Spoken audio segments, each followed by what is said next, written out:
ሀገር ማለት የብዙሃን ህልም ብሩህ ተስፋና የጋራ እጣ ፈንታ ተሰናስሎ የምትገነባ ማህበራዊ አምባ ናት። ይሁን እንጂ የፖለቲካ ሽኩቻ ሲያይል የዚህ ታላቅ አምባ መሰረት ይናጋል። በዚህ የፈተና ማዕበል ውስጥ ዜጎችን ከጥፋት አፋፍ መልሶ በጽኑ አለት ላይ ለማቆም የጠመንጃ ቋንቋ ሳይሆን በጠረጴዛ ዙሪያ የሚደረግ እውነተኛና አሳታፊ ምክክር ብቸኛው ፈዋሽ መድኃኒት ነው።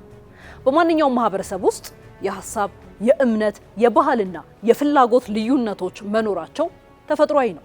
እነዚህ ልዩነቶች ግን ከሰላማዊ መድረክ ወጥተው የፖለቲካ ቁማር ማሳረጊያ ሲሆኑ ሀገራዊ አንድነት መሰረቶችም ይፈርሳሉ። ለመሆኑ በዓለማችን ታሪክ በክፉ የእርስ በርስ መቃቃር አዘቅት ውስጥ ገብተው የነበሩ ህዝቦች እንዴት ከዚህ አስፈሪ ማዕበል ሊሻገሩ ቻሉ? ዛሬ የጀመርነው ተመካክረን ፈውስ የምናገኝበት ጉባኤስ ለኢትዮጵያ ምንዋ ነው? ቆይታችን ይህን ይመልሰዋል።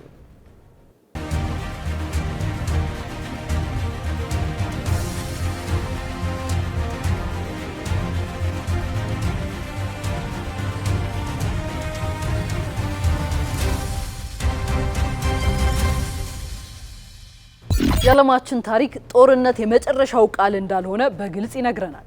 ምክክር ሀገራትን ከገደል አፋፍ መልሷል። ደቡብ አፍሪካን ከጭስ ወደ ቀስተ ደመናም አሸጋግሯታል። ደቡብ አፍሪካ በአፓርታይድ የዘር መድሎ ታምሳ ሰማዩ በጢስ ሲታፈን በኮዴሳ የውይይት ጠረጴዛ ዙሪያ ተቀመጡ። በውጤቱም አሸናፊና ተሸናፊ የሌለባት የቀስተ ደመናዋ ምድር ከውድቀት አመድ ዳግም ተወለደች። ኮሎምቢያንም ከ50 ዓመቱ የደም ማጥ ገላግሏታል።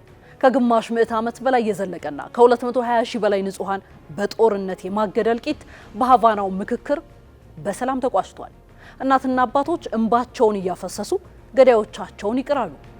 ኮሎምቢያም ወደ ሰላም ጎዳና ተመለሰች።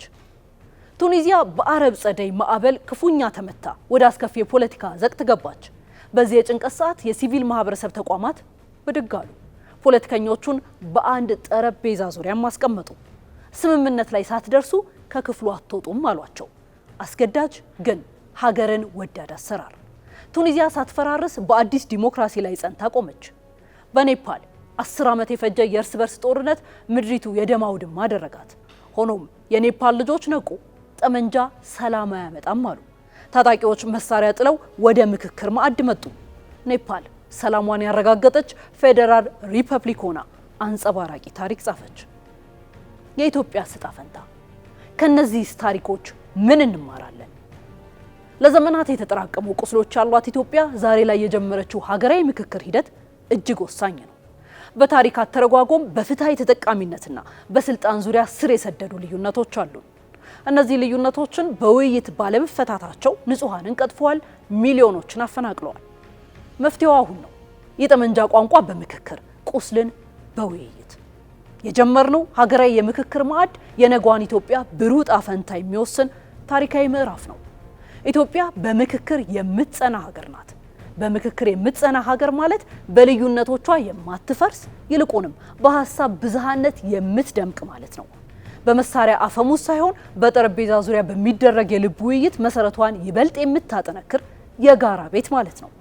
በምክክር የምትጸና ኢትዮጵያ ስንል ቁስሏን በውይይት ጠግና ያከመች፣ ቂምን በይቅርታና በፍቅር የሻረች እንዲሁም ህዝቦቿን ብሩህ ተስፋ በጋራ መግባባት ጽኑ አለት ላይ በክብር ያቆመች የነገዋ ታላቅ ሀገር ማለት ነው።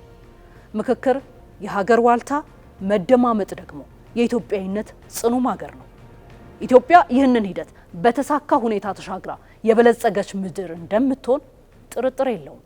በምክክር ሀገራችንን በጽኑ መሰረት ላይ እናቆማለን።